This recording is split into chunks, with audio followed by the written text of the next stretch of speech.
बालेश्वर में अनुष्ठित है पब्लिक उच्च विद्यालय वार्षिक पुरस्कार वितरण उत्सव। विद्यालय स्तरीय उत्सव छात्र छात्री बौद्धिक और शारीरिक विकास में सहायक हो कहले अतिथि। बालेश्वर सहर पब्लिक उच्च विद्यालय 32तम वार्षिक पुरस्कार वितरण उत्सव एक बन्याढ़ परिवेश मध्य स्कूल परिसर में अनुष्ठित हो जाइछि। बालेश्वर पौराध्यक्षा सविता साहू एथिरे मुख्य अतिथि भाव जोगदे उत्सव को उद्घाटन सह छात्र छात्री उज्जवल भविष्यत कामना करथिले।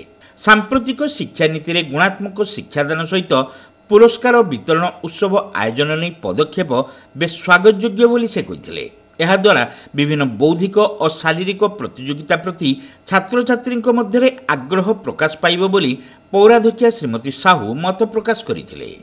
गोटे कथा कहि श्रृंखलित होंतु आ समय सब बड़े गुरुत्व देतु। आजिका समय आ काली फेरिबो, वर्तमान समय आ काली आसीबो, तेणु सब बड़े समय को गुरुत्वपूर्ण देतु। आ संजीव बाबू कहते मैडम मध्ये कहते विद्यालय में किसी असुविधा रही किसी प्रॉब्लम रही जोटा कि सब बड़े चेष्टा करिया पे चाहिए। जेतबे मैडम माकी सब बड़े आसी आ विद्यालय टॉयलेट व्यवस्था करने निश्चित करी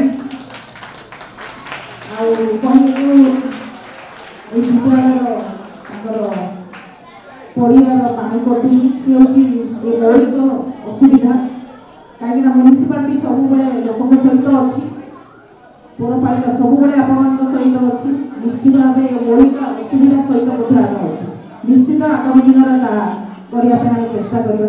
शिशु साहित्यिक तथा विशिष्ट कथाकार कवि प्रशांत दास एथिरे मुख्य वक्ता भाव जोगदे कमलमती छात्र छात्री मानसिक स्थिति को दृष्टि रखी शिक्षादान प्रति गुरुत्व देवा उचित बोली कहिथिले। एने शिक्षक शिक्षयित्री और अभिभावक माने जत्नवान हेबाकू से परामर्श देथिले। समुद्र तैयारी जदि बिंदु को सिंधु भितरु आमे काढी नबा समुद्र सुखी दिबो। पहाड़ में घर पड़ू पानी टोपा भी केवे समुद्र अंश विशेष हो मोर वक्तव्य था।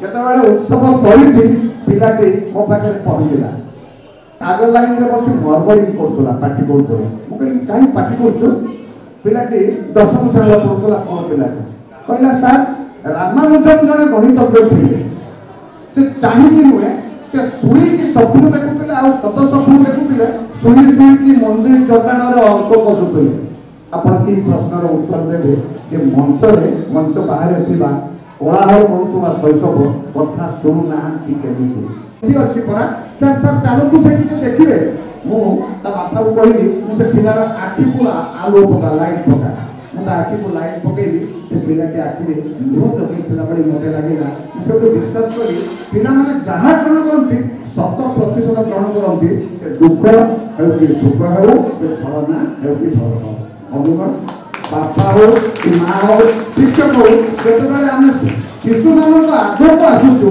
आम निज सहित करवानी आम पब्लिक स्कूल पिला सब सुंदर सब बढ़िया। अतिरिक्त जिला शिक्षाधिकारी धरणीधर पात्र स्थानीय वार्ड काउंसिलर संजीव कुमार दास विद्यालय परिचालना कमिटीर सभापति अक्षय किशोर दास आलुमनी सभापति डॉक्टर श्रीमान श्रीचंदन और समाज उत्तर ओडिशा संस्करण पूर्वतन परिचालक मधुसूदन दास प्रमुख एथिरे सम्मानित अतिथि भाव जोगदे छात्र छात्री मूल्यबोध भित्तिक शिक्षादान और सफलता पाई केवल शिक्षक शिक्षयित्री नुहंती बरं अभिभावकों गुरुत्वपूर्ण भूमिका रही बोली कहिथिले। विद्यालयर उन्नतीकरण कार्य रे सब प्रकार सहयोग प्रदान नहीं अतिथि माने प्रतिश्रुति देथिले।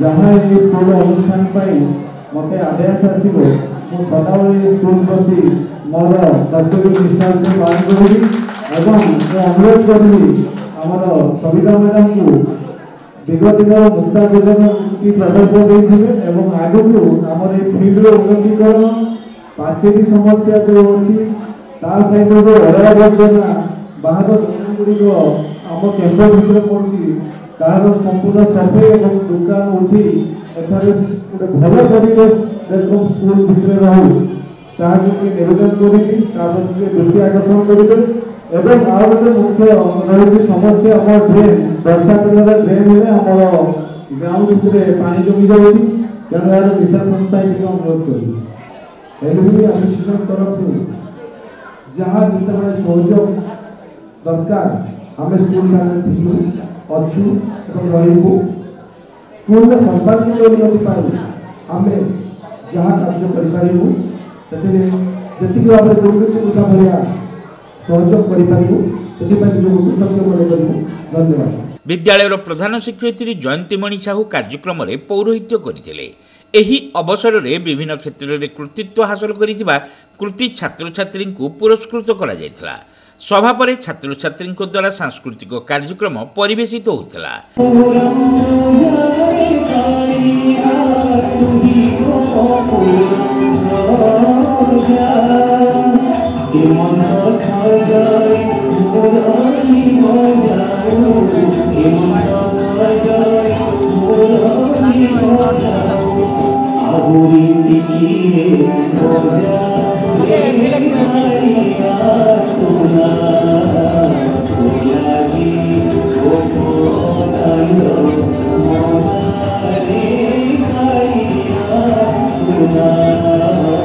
समस्त कार्यक्रम को विद्यालय शिक्षक शिक्षयित्री और कर्मचारी माने परिचालना करथिले।